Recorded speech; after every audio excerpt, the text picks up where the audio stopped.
చీరలోని గొప్పతనం తెలుసుకో, ఈ చీర కట్టి ఆడతనం పెంచుకో.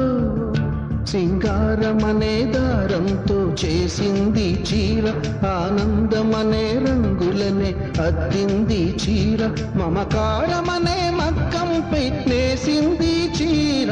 చీరలోని గొప్పతనం తెలుసుకో,